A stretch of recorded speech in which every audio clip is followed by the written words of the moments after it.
It would just absolutely suck if you got up from a nap. One of, if not the greatest nap you've ever taken in your life. Not a single dream, just rest. Good, authentic rest.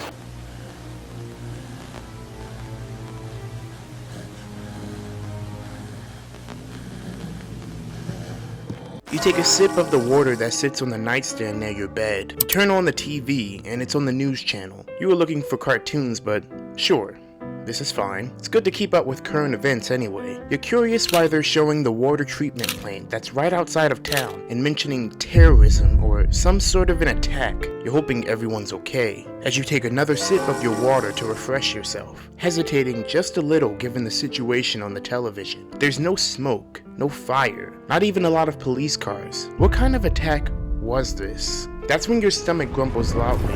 You feel the acid start to bubble up, and now there's an intense, gradually rising pain emanating from your abdomen, like someone just kicked you in the gut with steel-toed boots. You look up at the TV again. The city's water supply has been contaminated, rendering it undrinkable for a few hours, if not days. A disgusting man covered in what appears to be a compressed assortment of garbage, food decay, mold, and the blood from various animals managed to get into the treatment facilities and taint the water. Do not drink any more water from the tap.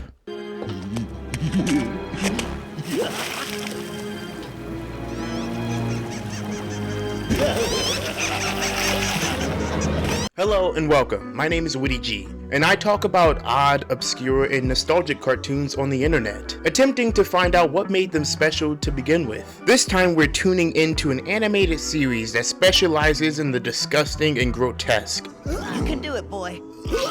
Don't give up. Alright, another hairball to add to my collection. But even given the themes of bodily fluids, illness, and fungus, the show manages to make the adventures entertaining and educational. If only there was a term for that. The series is Grossology, where teen secret agents Ty and Abby Archer work to foil the plans of supervillains bent on turning this town into a landfill or an insect-only vacation spot, or just punishing everyone here with high-speed aging, rendering them to dust in a matter of days. Some of these plans are particularly diabolical. While Ty and Abby keep their extraordinary life a secret, they still have to maintain good grades, teenage romances, and try to appear as normal as possible. Alright, another hairball to add to my collection. Which is a little challenging for kids that get excited about excrement and mold. And you thought being a theater kid was hard. In the episode Yak Attack, we're transported to the water treatment center because it's bring your kids to work day, and Ty discovers there's something in the water. Something getting people sick on a massive scale. The entire water supply of a town is rendered undrinkable, but why? And how? And later, we'll see what happens to a kid when their mind is corroded by a parasite, in the episode titled Kid Rot.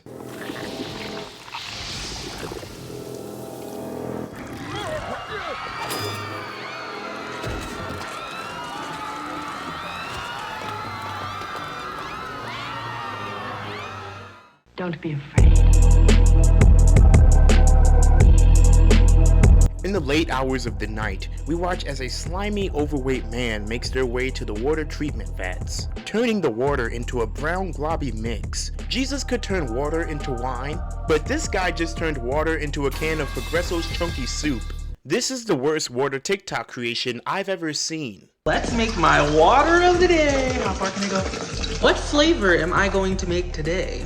I'm thinking that I'm gonna try the cherry limeade Sonic pack. I also want to do the kiwi lime and Skittles. We have our Christmas water. Yup. Just as I thought. Delicious. It's all accompanied by him wheezing and breathing all heavily in the background, which definitely makes this all a solid 10 times more uncomfortable.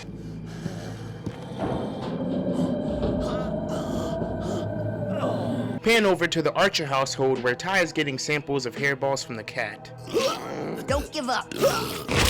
We find out that Abby has never thrown up before and is hoping to keep that record for as long as she can. Not like any of the events that occurred last night could impede on that. Turns out it's Bring Your Kid to Work Day. Ty is with his dad at the water treatment facility, while Abby is heading to the university where her mother studies insects. Leave in the comments where you would prefer to be. After a pretty cool transition from this ominous swirl of water down the drain to the sewer system under the city, then transporting to the facility where Ty's father breaks down the magic of water treatment, describing all of the gunk and waste materials that gets into the water, causing this kid to Make you really? Yeah, I might be joining you if this guy keeps elaborating. Dad, that kid just puked in the city's drinking water. What, Ty, are you jealous? You can do it too if it bothers you that much. Well, it turns out you could do practically anything you want to this water because it's all gonna get treated anyway. Take it away, Ty's dad. It starts with flocculation, which removes dirt suspended in water. Alum and other chemicals are added to the water to form tiny, sticky particles which attract the gunk. Making them heavy enough to sink to the bottom. Check! That's called sedimentation. Next comes filtration, which uses... Filters! To remove organic material, like that kid's breakfast. Right-o! I'm still seeing little gray bits in the water, so is it still good to drink or what? Will there be a Q&A section in this tour? Also, only 2 people with children are here for Bring Your Kids to Work Day? The water treatment facility must be a bachelor's line of work. I guess the dads stay away from this occupation due to the noxious fumes and aerosols. Their time is better off spent in a coal mine or something. Ty gets a call from the director who is having some tummy issues of his own, and he's not the only one. Seems like it's the whole town. Even the director's son is having problems. There goes that designer suit. Can't return that rental. Get on it! Abby gets filled in on what is pretty obvious by this point, and while chatting with Abby, Ty finds a pretty ominous slime trail that doesn't seem to be leading away from the tanks, but towards them. All this while an even creepier creature watches from afar. Sorry to disappoint you. Some sort of slime. It leads into, or away from, the water tanks. You think it means anything? No, Abby, I just think that these are leftover Halloween decorations since the water treatment facility is always so festive. Meanwhile, Abby's stomach asks for a little attention, making a pretty loud growl. Cut to the mom's office where she shows off the dung beetles playing with, you know, Dung. Feces. And looks like this was so graphic and realistic that it causes Abby to throw up for the first time in her life. Which is weird for a person whose professional work consists of fighting giant insects, mutant hagfish, and a former employee who looks like a pimple. Strange way to lose your regurgitation virginity. Back at the treatment center, Ty makes some observations hoping to find any signs of forced entry or water tampering. And on the flip side, Ty's dad is strolling around like it's any other day on the job, unfazed by the slime trail or the beach towel, emitting a green noxious fume only feet away from them. When tuning in to tell Abby what he found, he finds out that she's sick just like everyone else in town, and she looks as pale and ill as Voldemort. Scared that her career might be over as a grossologist, Abby begins to spiral a little. Why can't I stop puking? How am I gonna be a grossologist with a weak stomach? Your yak attack is perfectly normal. Lab Rat luckily pops into the chat to bring some new information. When you're sick, barfing is actually a good thing. Come again? When the lining of the stomach or small intestine becomes irritated by bacteria or toxins, the vomit center in the brain is triggered, which signals the stomach to do the backwards bungee. Throwing up is a natural process. You gotta go with the flow. If you don't, it'll come out your nose. So, barfing is the body's way of expelling that yucky stuff out of you, like an emergency exit when the back door is too far away. So this guy's body had the right idea. Live like Mr. Death, I'm doing. Put my name in the stars, don't get off your shore. Me get it and going for more, cause when I die off a snore. Me tell yourself to set a legacy like never before. Tell my daughter, tell my son, so them when Abby begins going through the stuff she ate and drank today, trying to figure out if any of it used any tap water. At first, she suspects she didn't since the only water she had was bottled or boiled, meaning the bacteria couldn't affect her. But that's when she remembers how the orange juice was made. It was from concentrate Mom made the OJ with tap water. And I didn't have any.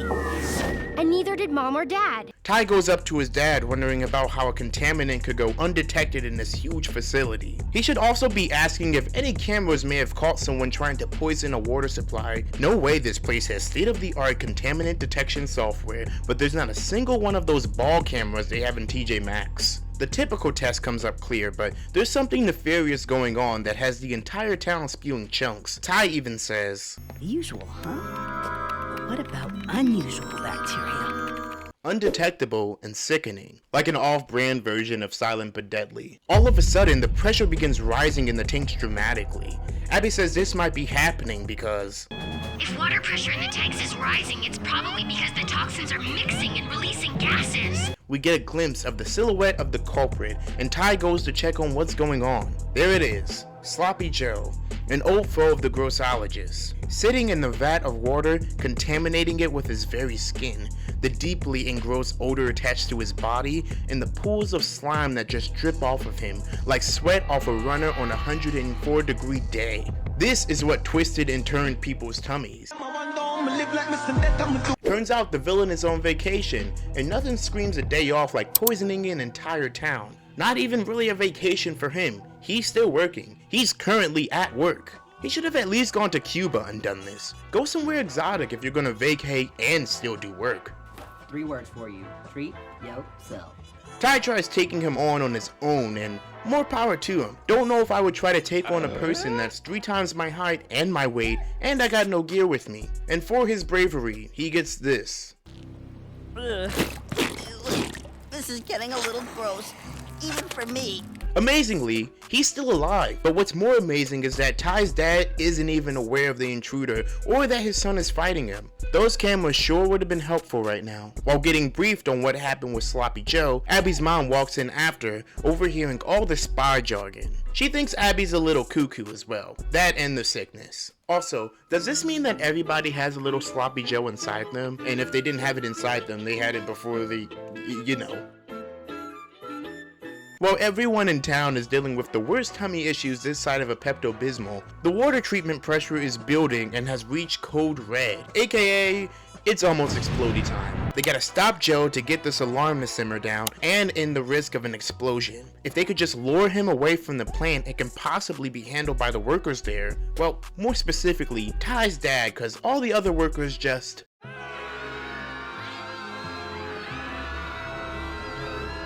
How do you get a slightly green, odious, ogre-looking motherfucker to go somewhere else? You indulge their sense of play. I'll ask Joe to play checkers. No, rock, paper, slime. Joe's a big dumb kid at heart. Something more like a ball. A big beach ball. And canonically, Abby thinks that Sloppy Joe is as smart as a dung beetle. Using a huge ball of mud, Ty successfully lures Joe away, leaving him and his father just enough time to try a dangerous idea. The plan is to make the water treatment facility do what all the people in this town have been doing. Even Ty's dad second guesses this, but with no staff, no alternate ideas, and no time left, that's all they got. And through the power of science and a good understanding of how water works in games like Where's My Water, they cause many miniature geysers all over the city, even ruining Sloppy Joe's vacation, turning him into the rare, clean albino Joe. You can see why this guy doesn't shower, right? The semi-permanent stains in the mold give him like a nice little tan, nice even tan. Back at the house, Abby gets roasted by her mom for not being able to keep down her food after seeing bugs play with their feces. You could say she couldn't roll with it. And then these two freaks fight over who gets the hairball sample. All right. No way. That one's mine. Hey, I'm the puke fan around here. Yeah, this is a strange family. H2O or H2OO? Should I really be able to do this in your drinking water? Ian Kelly, TVBC News.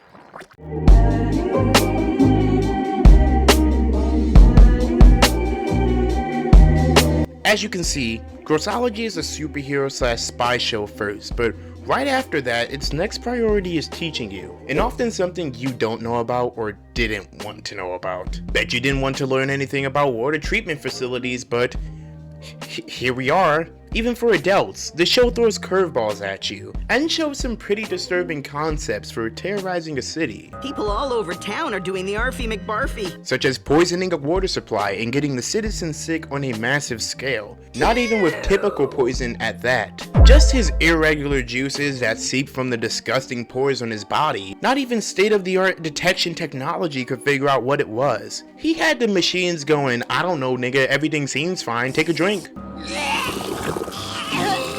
Despite the water looking green and musty and having a green man splashing in it, the security system for this plant is absolutely horrendous. Y'all gotta get Sloman's shield or something, bruh. Like, this can't keep going on. Shield your home, the Sloman Shield. Because this industry is kind of important. If water treatment facilities aren't up to snuff in urban communities like this one, you're looking at a shutdown, a complete collapse, Armageddon. And this is definitely one of the industries that don't get talked about too often, let alone in cartoons. I guess kids just aren't that into sewage anymore. Not like they used to be. But seriously, water treatment is one of those businesses our sense of comfort greatly depends on. Because according to a segment on the Cybersecurity and Infrastructure Security Agency website, additionally, both the ability to supply water and manage water are considered national critical functions. Functions of government and the private sector so vital to the US that their disruption, corruption, or dysfunction would have a debilitating effect on security, national economic security, national public health, or safety, or any combination thereof. Yeah, Ty's dad's job is really fucking important, and is a key reason to why we live so comfortably. A call to arms, Ty! Are you ready to battle the contaminants that threaten to plague our fair town's drinking water? Battle? Because this whole thing with Joe could have been a national crisis. Would have been like Katrina all over again. George Bush doesn't care about black people. This little segment on the watercolor management site under the section Water Treatment Has Positive Societal Effects, it reads, a reliable, accessible supply means individuals don't have to devote labor to collection and purification, burdens that broadly fall on children and women. When the most vulnerable members of society have the time and energy to pursue education and entrepreneurial efforts, they can experience more excellent economic stability, better access to healthcare, and more power to affect change in their communities. You heard it here, folks. Without water treatment facilities, you'd have to send your mom and your infant son who can't even walk to get you water for your 45-minute bubble bath. Seems pretty horrible in my opinion. Yeah. Even the process and industry to have clean drinking water is a luxury that not everyone in the world has, you privileged fuck. Excuse me, impoverished foreign child. How does it feel to be without clean drinking water? Be as detailed as you possibly can. It makes me feel thirsty and sad. This is just heartbreaking to hear. Alright, yep, we got it. Cool. Can somebody get me a Fiji water and not that Dasani crap? This place is hot as hell!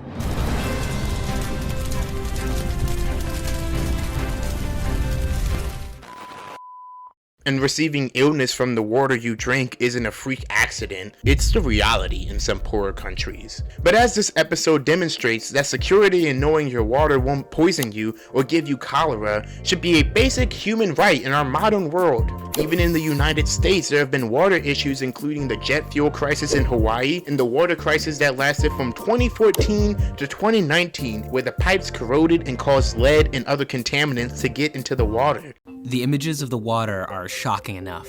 Would you drink that?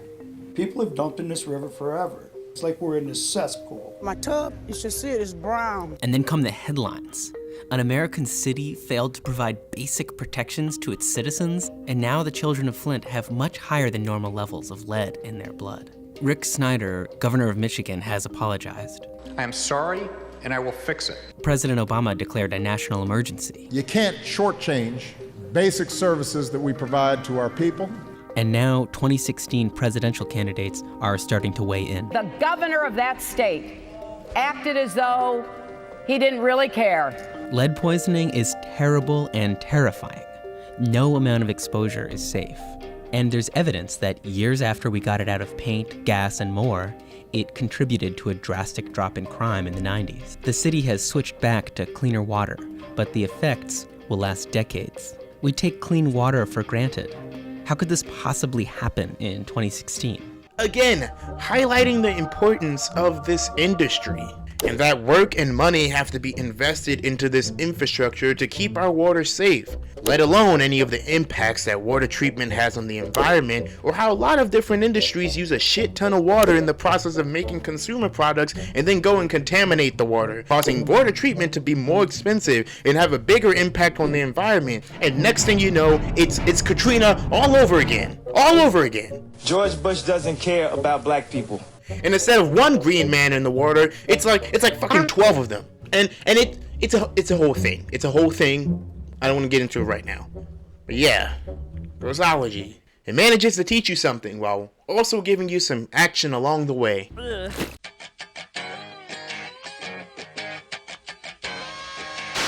Now, remember at the beginning of this video I said, while Ty and Abby keep their extraordinary life a secret, they still have to maintain good grades, teenage romances, and try to appear as normal as possible. Well, this episode deals more heavily with that struggle to remain normal, because being the kids that get overly excited about snot is a little off-putting to most high school students, although they're pretty vicious about anything that deviates from the norm, so that's just high school. And with being uniquely interested in the disgusting, the Archer siblings can find themselves feeling ostracized, feeling alone, and even feeling like their sibling is the only one who even understands them. Not to mention the whole secret agent life thing. But we get a glimpse of what it's like for other kids at this school who feel the loneliness of uniqueness. My rotting touch, it protects us. I wanted you to help me understand it. Control it, not take us away. As we get to know a student with a sense for educational adventure. Cool. It's a marigold. It secretes chemicals that repel harmful insects. Its own self-defense system. Did you guys know that? Someone hoping to make the world a better place. What if I could stop things from rotting? Interesting choice. Ty? I'm just saying, if he wanted to be popular, he should have made Brussels sprouts taste like chocolate or something. And someone named after one of the worst musicians to ever make music.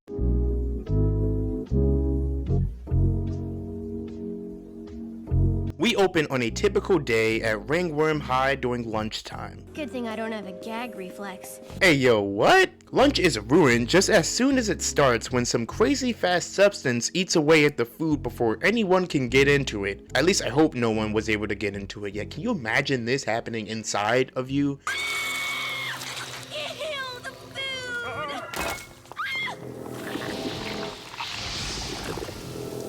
Also, this kid passes by right before things get dicey, and we do this intimidating zoom in as he watches the ongoing chaos. None of this is subtle. Before the siblings can start piecing together the situation, Paige, the resident mean girl, brags about how she's composting because it's trendy. Apparently, if you put a lot of gross stuff in a big pile, it turns into dirt for growing things.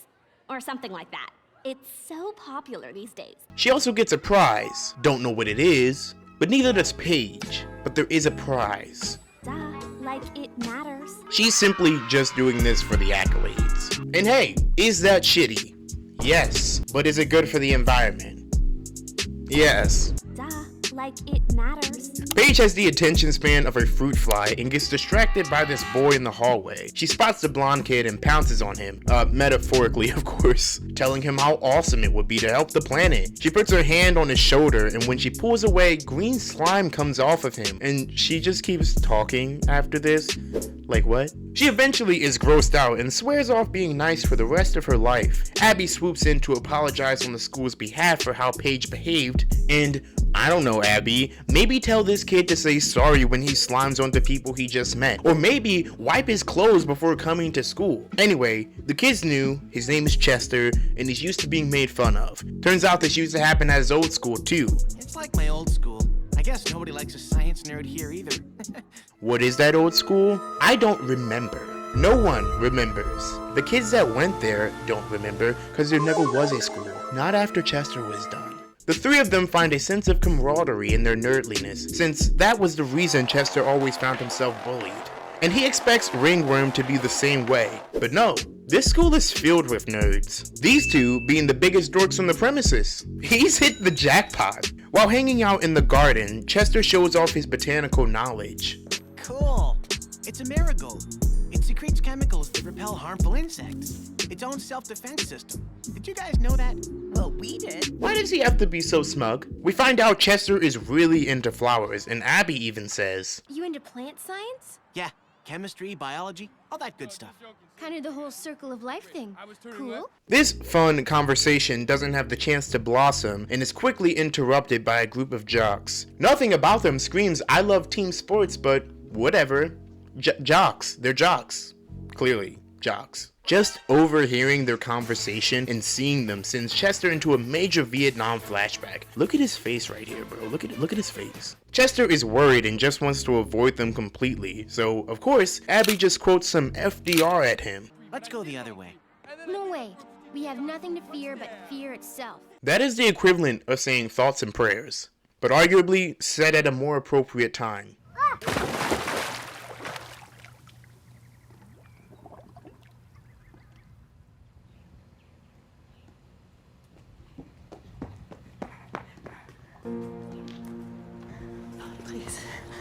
Please, God, save her. Do something, save her. While they walk past, one of the jocks gets a whiff of Chester and makes a whole big thing about it. Huh? Oh, whoa, dude! Ever heard of a shower? I don't smell as bad as you after running 50 laps. Dude's being extra. Just whisper funny shit about him amongst your friends once he's gone. You'll probably even think of something way more cruel and hilarious if you have a little bit more time to brainstorm. Pissed the hell off by the public humiliation, Rot uses his not so subtle abilities. Best agents in the Grossologist organization, and neither of these dipshits notice his eyes turning black and a black trail of rot oozing from his sneaks. But I do have to say, they're real ones for not ousting him about his body odor, cause you know they smelled it too. Uh-oh. Guys, y'all smell bad. I bet he smells like stale dandruff, fried algae, moldy fruit, fruit fly excrement, sour Taco Bell medium hot sauce. Tell me what you think Kid Rot smells like in the comments. The siblings tell him to not let the insults get to him. Don't take it personally, Chester. Yeah, those guys aren't the most evolved species. What are you gonna do now, Abby? You gonna quote some MLK at him? But that's quickly interrupted because the Rod has just taken the jock's clothes off. Hey yo, what? And then eats the garden. Holy shit, it's kind of out of control. Noticing the freak disaster, the two blast off to get into gear and figure out what's going on. The student garden, at the very least, should be a place for decompressing after a long day at school, not a place for decomposing. Lab Rat looks into the situation, telling us a little bit about the process of decomposition. But I started researching rot, also known as decomposition. Bacteria cause it. They're tiny and they're hungry. They don't have any teeth or mouths, but they still gotta eat. They pump out enzymes that break stuff down, make it digestible. The issue isn't with the normal process of rot, but with the extra fast version of it that almost seems out of control. During dodgeball, the jock from before harasses Chester while his friends and other classmates just look on with embarrassment or nervousness. It's awkward. It's real awkward. Ain't nobody feeling this, bruh. Chester lashes out cause he has poor emotional control, rotting the ball, then rotting away his clothes again. How many times do we have to teach you this lesson, old man? Then Chester quotes the wise words of Shaggy when asked, "What did you do to me?" Oh, it wasn't me. Picture this, we were both butt naked, banging on the bathroom floor. The siblings hear the scream and Ty interrogates Chester, figuring he's been linked to the rotting, especially given the trail of rot that leads to him. See, this is why you should plan out your temper tantrums. You could work on leaving less evidence. Oh, it wasn't me. Chester admits to doing it, but it really is more of a cry for help. Abby is quick to want to assist him, and we get some insight into what Chester has been going through. Ty does some investigation of the rotted clothes, taking a big old whiff. He even deciphers it's cotton via his fucking nose. That jock's jersey was fast. It's cotton. Okay.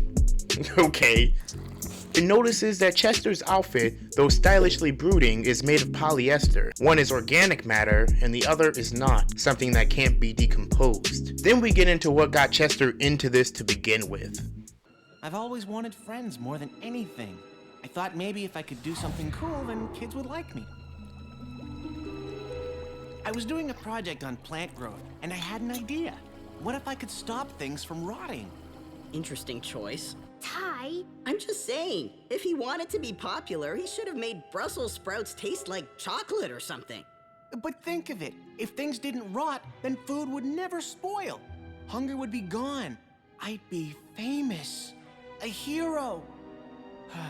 But something went wrong. My experiment backfired. Ah!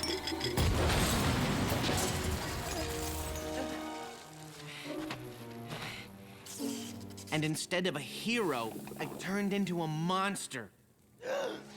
Instead of preservation, I got putrescence. Abby, moved by empathy, wants to help Chester, but Ty wants to take him in, give him hard time. You could say he wants him to rot in jail, maybe even a little interrogation, Guantanamo style. However, sadly they go with Abby's plan, so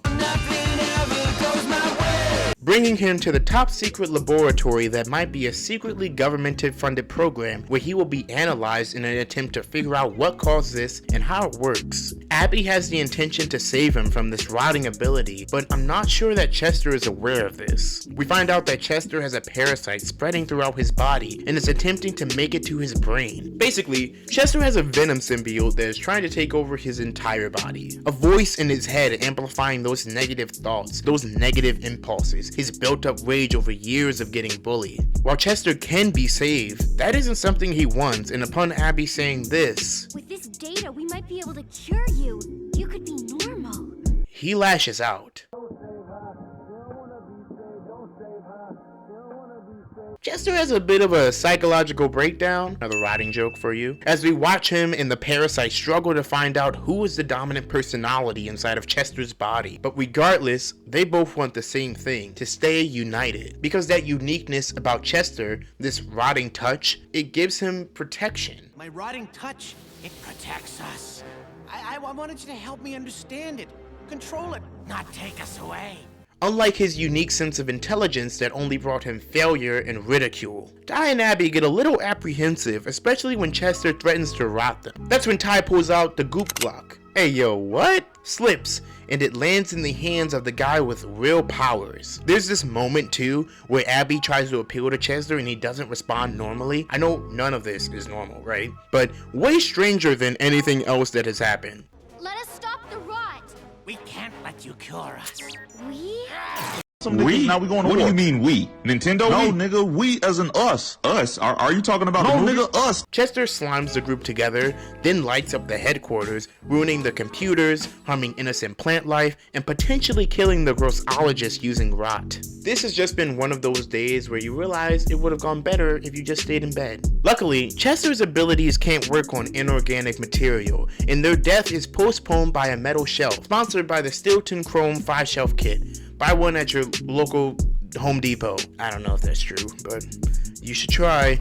Nah, the real rescuer is the director, who shows up in his very rare old school grossologist uniform. He informs the trio things have gotten so much worse. Not to mention, they broke protocol because Abby has a crush. Okay, fan theory, right? I think one of the reasons Abby is doing this is because she cares about this kid, and I think the other reason is because this was a boy that Paige was interested in, and there's an ample opportunity for Abby to steal him, fix him, and show off to Paige. Anyway, organic material is rotting all over the city. The fish market is ruined, the towel market is ruined, the lawn market is ruined, and they even got live footage of the perp. How did they get this flick, by the way? Is this Ring camera footage? Amongst the rubble of the destroyed lab, the trio find the innocent plant life I mentioned earlier. Except it's not rotten. It's actually gotten bigger. Hey yo, what? Seems like the rot made it stronger. Well, let's just have Abby explain this like her whole job. Wait a minute. That's it. Compost. The circle of life. Chester's rot must be packed with super concentrated nutrients. Jumpin' Jack in the Beanstalk. With this new information, this is gonna be a whole different battle, and the siblings suit up and head to the school where this all began. Well, not the school this all began at, because like I told you before, it's gone. Chester annihilated it from time, space, and reality itself. At the school, the garden has been turned into a jungle due to the super compost. Abby tries to humanize with Chester, but Ty has only become jaded from this whole situation, regretting being nice to him and ignoring the fact that he smells like a shit from Shrek. Hello, friend. Abby keeps trying to appeal to Chester, only to keep getting rejected. Chester continues to lash out, discovering an entirely new ability. Chester! Stop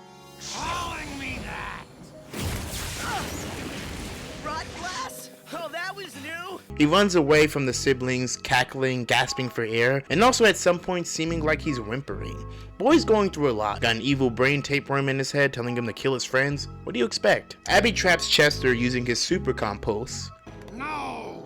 You think these pathetic flowers will stop Kid Rot? Yeah, do you? Cause it's dumb as fuck. That's a dumbass plan.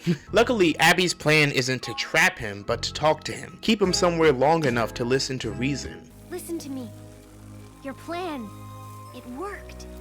Your rotting touch doesn't have to destroy. Look, the rot you create is the best fertilizer ever. It makes everything grow. Flowers, fruits, veggies. I did it? I really did it. You're a hero after all. Even after realizing that Chester wasn't the problem, he still turns black and can't deny his impulse to do crimes and harm people. What do you expect? Look at him. Look at him.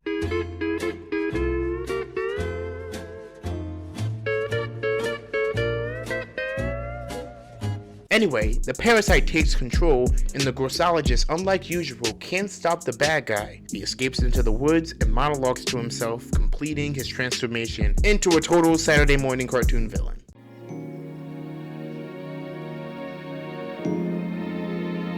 Kid Rot is a rather fascinating villain from the Grossology cast. For one, he's the youngest and has some real terrifying abilities that, if they were real, they would terrify me. Gross! Guys, please! Get it off! Get this thing off of me, please! Being able to decay someone or something is pretty horrifying when you think about how he attacked randos at school and decimated a forest in a matter of seconds.